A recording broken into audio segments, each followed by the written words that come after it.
தீபம் இயற்கை டிவி உறவுகளுக்கு வணக்கத்தை தெரிவித்துக் கொள்கிறோம். நாம் இந்த வீடியோவில் ரயில்வே பென்ஷனர் அசோசியேஷன் 5வது மகாசபை கூட்டம் போத்தனூரில் உள்ள சர்ச் கிரவுண்டுக்கு பக்கத்தில் இருக்கிற ரயில் ஆடிட்டோரியத்தில் நடைபெறுதுங்க. வாருங்கள் கவிதைக்கு போகலாம். கவிதையில் குறிப்பிடும் கருத்தும் நிகழ்வும் உங்களிடமிருந்து சுட்டதுன்னா திருடினது, காப்பி அடித்தது அப்படிங்கிற வார்த்தைகளாக வரும். இந்த மாதிரி வார்த்தைகளை கவிதைகளை பயன்படுத்துவது இல்லை. ஒரு ஜனரஞ்சகமாக இருக்கணும் அப்படிங்கிறதுக்காக இதை எழுதியிருக்க மன்னிச்சுங்க. கவிதைகள் குறிப்பிடும் கருத்தும் நிகழ்வும் உங்களிடமிருந்து சுட்டது, கற்பனையில் உருவாக்கம் என் பேனா தீட்டியது. வாருங்கள் மலரும் நினைவென்னும் படகில் பயணம் போகலாம். ஓய்வு பெற்று ஒய்யாரமாய் இருப்போம் என விழித்திருந்து தினம் கனவு கண்டோம். ஓய்வு பெற்று ஒய்யாரமாய் இருப்போம் என விழித்திருந்து தினம் கனவு கண்டோம். ஓய்வுக்கு பின் அந்த கனவு காணல் நீராகி சுனாமியில் ஸ்விம்மிங் போடுவதுதான் உண்மை. பெண்ணுக்கு மனம் முடித்தோம். கல்லூரி முடித்து பணியில் அமர்ந்த மகன் காப்பான் என்றிருந்தோம். கடத்தி போனாலே மருமகள் கனி கொடுத்தன வாழ்வுக்கு. வங்கிக் கடன் வாங்கி வீட்டை கட்டி வாயை கட்டி வயிற்றை கட்டி கடன் அடைத்த நம்மை பார்த்து மெரிட்டோரியஸ் அவார்டு 5 முறை வாங்கிய நம்மை பார்த்து, சாதனைகள் பல புரிந்த நம்மை பார்த்து கொஞ்சம் சும்மா இருங்கப்பா, ஒன்றும் தெரியாது உங்களுக்கு என்று பிள்ளைகளின் எரிச்சலான கட்டளை. மனைவிக்கு அடிமை எனினும், மன்னிக்கவும், மனைவியின் அன்புக்கு அடிமை எனினும் சில காரியங்களில் சுயமாய் சுதந்திரமாய் திட்டமிட்டு செயல்பட்டோம். பணி ஓய்வுக்கு பின் நம் குடும்பத்தில் 6ஆம் விரல் போல் பயனற்று கிடந்தாலும் ஆணி வேறாக குடும்ப மரம் சாயாமல் இருந்தே நிற்கிறோம். பணி ஓய்வுக்கு பின் நம் குடும்பத்தில் 6ஆம் விரல் போல் பயனற்று கிடந்தாலும் ஆணி வேறாக குடும்ப மரம் சாயாமல் நிமிர்ந்தே நிற்கிறோம். இது அடுத்தது சொல்ல போகிறதே எனக்கு தயவுசெய்து மன்னிச்சுங்க. கொஞ்சம் நெருடலான விஷயம். இதெல்லாம் எழுதும் போதே கொஞ்சம் பயந்தேன்.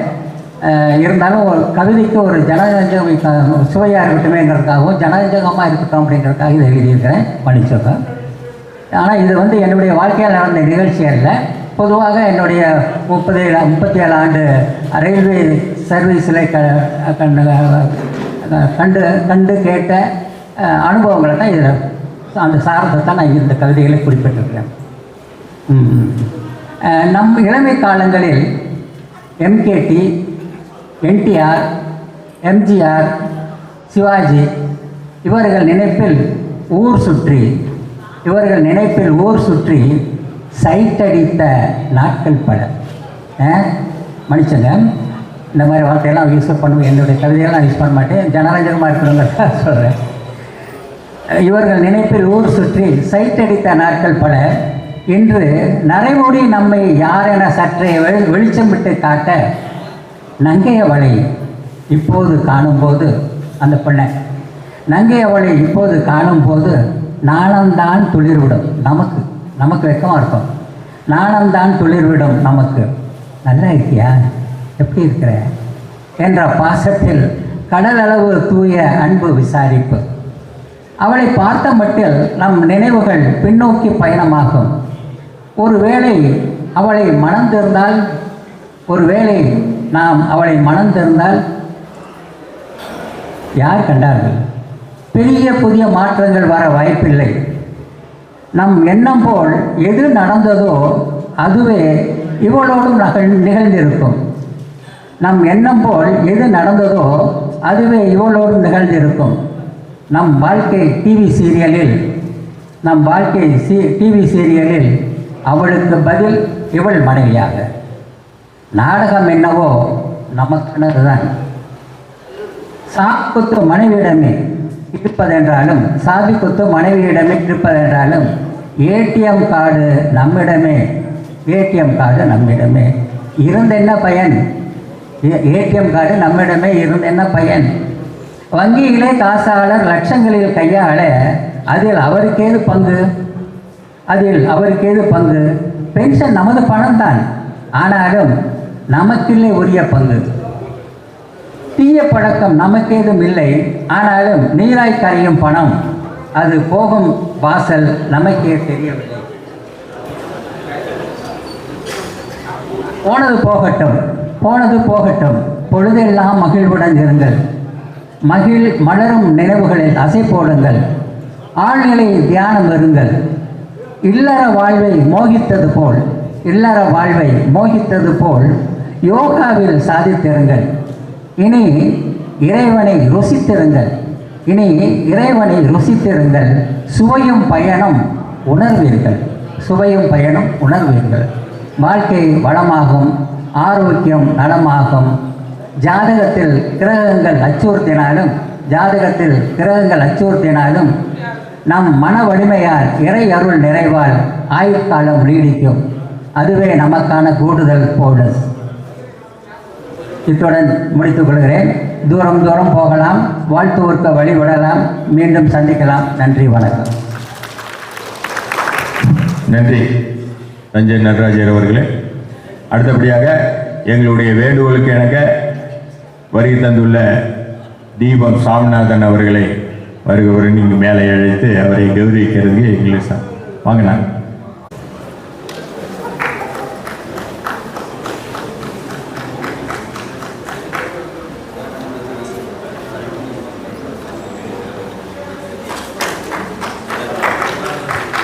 இன்னொன்று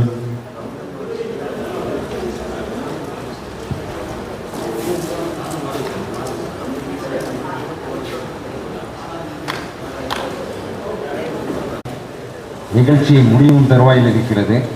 நன்றி உரை.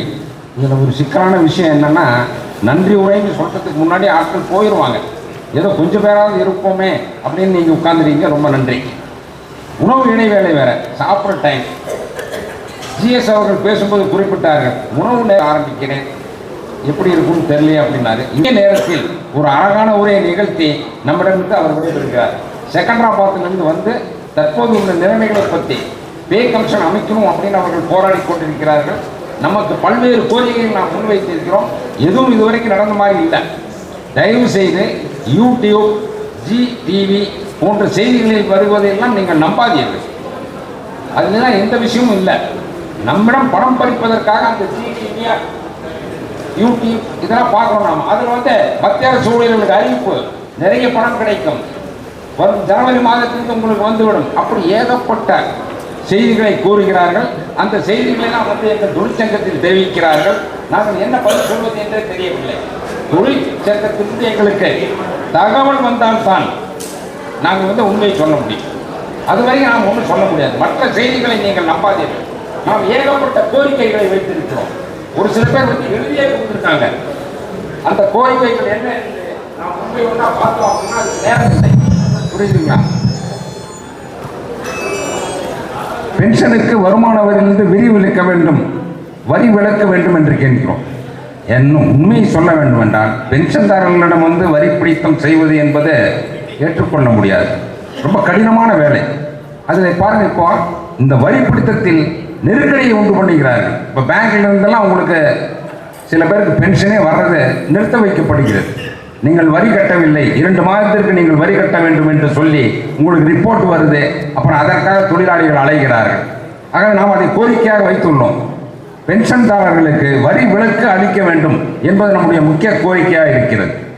அதே மாதிரி ஃபிக்ஸட் மெடிக்கல் அலவன்ஸ் நாம் 1000 ரூபாய் வாங்கிட்டு இருக்கோம், அதை 3000 ரூபாயாக உயர்த்த வேண்டும் என்ற கோரிக்கையை நாம் வைத்திருக்கிறோம். அதற்கும் போராடி கொண்டிருக்கிறோம். போராடி கொண்டிருப்பது நமது வேலை, கொடுக்காமல் இருப்பது அவர்கள் வேலை. அவர் சொன்னார் பார்த்தீங்களா, எம்ஜிஆர் பாட்டு அழகாக பாடினார். கொடுத்ததெல்லாம் கொடுத்தான், அவன் யாருக்காக கொடுத்தான். அவர் பாடுறாருங்க. செகண்டராபாத்திலிருந்து வந்து ஆங்கிலத்தில் தேர்ச்சி பெற்றவர் அவர். அவருடைய இங்கிலீஷை பார்த்தீங்க அப்படின்னோம்னா நிறைய பேர் வந்து பயப்படுவாங்க. டிரான்ஸ்லேட் பண்ண கூட இங்கே இருக்கிறவங்க பயந்தாங்க. அந்த அளவுக்கு he will spoke English well. நல்லா பேசுவார். he speaks English well. நல்லா பேசுவார். ஆனால் நாம் அதை டிரான்ஸ்லேட் பண்ண முடியாது. அப்படிப்பட்டவர் இங்கிருந்து வந்து பேசுகிறார் அப்படின்னா நம்ம அவருக்கு முன்கூட்டியே நிறைய நேரம் கொடுக்க வேண்டும் என்பதை நாம் உணர்ந்து கொண்டோம். நிறைய கோரிக்கைகள் இருக்கிறது. இப்போ இந்த மெடிக்கல் அலவன்ஸ், நீங்கள் ஆஸ்பத்திரிக்கு போகிறீங்க, அபிராமி ஆஸ்பத்திரி இங்கேருந்து அனுப்புகிறாங்க. பல்வேறு ஆஸ்பத்திரிக்கு நாம் 4 ஆஸ்பத்திரி வச்சுருக்கோம் போத்தனூரில். அந்த 4 ஆஸ்பத்திரிக்கு நாம் இங்கேருந்து அனுப்புகிறோம். அவங்களுக்கு போதிய சிகிச்சை முன்பிருந்ததை விட இப்போது நல்லபடியாக கொடுத்து கொண்டிருக்கிறார்கள் என்பது செய்தி. அப்புறம் ஒரு நண்பர் எழுதியிருந்தார் 3 மாதத்திற்கு மாத்திரைகள் வேண்டும் என்று. எப்போவுமே பாருங்கள், நோய் வந்தால் மாத்திரை குறைக்க பார்க்கணும். 3 மாதத்துக்கு நான் வாங்கி வச்சுக்கோன்னா அப்போ 2 மாதத்தில் உங்கள் வியாதி தீராதா? அப்படின்னா நிறைய நம்ம பிரச்சனைகளை கிளப்ப முடியும். 3 மாதத்திற்கு வாங்குவதற்கு அதற்கான கடிதம் அந்த ரயில்வேக்கு வர வேண்டும், அந்த ஆஸ்பத்திரிக்கு வர வேண்டும். ஆனால் இப்போது 2 மாதத்துக்கு கொடுத்து கொண்டிருக்கிறார்கள். நாங்கள் அதையும் கேட்டுக்கொண்டிருக்கிறோம். எந்த பிரச்சனை தொழிலாளி சொன்னாலும் இந்த சங்கம் அதை எடுத்து போராடி கொண்டிருக்கிறது என்பதை இந்த நேரத்தில் தெரிவித்துக் கொள்கிறேன். அப்படி ஒரு கோரிக்கை நீங்கள் பார்த்தீங்க அப்படின்னா நம்ம ஏற்கனவே வச்சுருக்கோம். 60 வயசான 5% கொடுங்க, 65. நமக்கு வயசு தான் ஏறுதே ஒழிய அந்த அமௌண்ட் வருமானது தெரில. we are attaining the age of 65 now. within 5 years we will get 70. அப்படி போயிடுச்சுன்னா what about the demand? demand will take 10 years more. அது ஒரு 10 வருஷம் எடுத்துக்கும் போல இருக்குது. இந்த மாதிரி பல்வேறு நெருக்கடிகள் இருந்து கொண்டே இருக்கின்றன. அப்படிப்பட்ட கோரிக்கைகளும் நம்மிடம் இருக்கின்றன. அதையும் நாம் எதிர்த்து போராடி கொண்டிருக்கின்றோம். நிலுவையில் உள்ள மெடிக்கல் ரீஇம்பர்ஸ்மெண்ட் சில பேர் பிரைவேட்டில் பார்த்துருக்காங்க. எப்பவுமே நம்ம உடம்பு சரியில்லைன்னா முதல்ல ரயில்வே ஆஸ்பத்திரி போயிடணும். அங்கே நம்ம பேரை பதிவு பண்ணிக்கணும். Then you can go to private hospital with the permission of concern doctor. அந்த டாக்டருடைய அனுமதியை பெற்றுக்கொண்டு தான் நீங்கள் அங்கே செல்ல வேண்டும். நம்ம தொழிலாளிகளுக்கு தெரியாது. சில டைம் பிரைவேட் ஆஸ்பத்திரி போயிடுவாங்க, அங்கே அவங்க சிக்கலை உண்டு பண்ணிடுவாங்க. ஆகவே இந்த மாதிரி பல்வேறு கோரிக்கைகள் உள்ளடக்கம் இருக்கின்றன. இவர்களெல்லாம் தொடர்ந்து நாங்கள் போராடி கொண்டிருக்கிறோம்.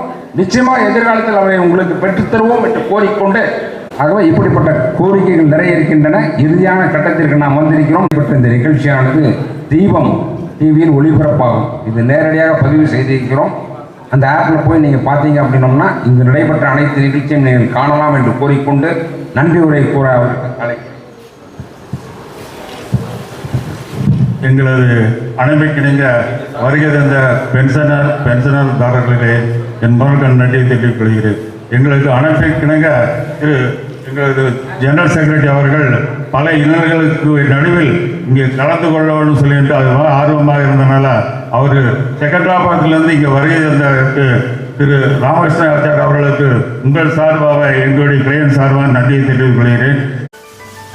இந்த செல்போன் ஸ்டாண்ட் உங்கள் ஆஃபீஸ் டேபிளில் வைத்தா பார்க்க அழகாக இருக்கும்.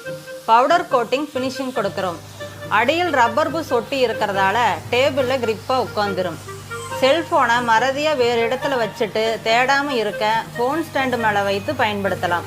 இந்த ஃபோன் ஸ்டாண்ட் உங்கள் வாடிக்கையாளர்களுக்கு நினைவு பரிசாக கொடுக்கலாம். 100 பீஸ்களுக்கு மேலே ஆர்டர் கொடுத்தா உங்கள் விளம்பரத்தை நாங்கள் ஸ்டிக்கரில் போட்டு தருகிறோம். இதன் அறிமுக விலை 1 மாதத்திற்கு மட்டும். 100 பீஸ் கொடுக்கிறவங்களுக்கு 1 பீஸின் விலை ரூபாய் 100. எங்கள் கம்பெனிக்கு டீலர்கள் தேவைப்படுகிறார்கள். தொடர்புக்கு தீபம் இண்டஸ்ட்ரீஸ், சிக்கோ போஸ்ட், கோயம்புத்தூர் 21. தொலைபேசி எண் 9894787369 9677787369.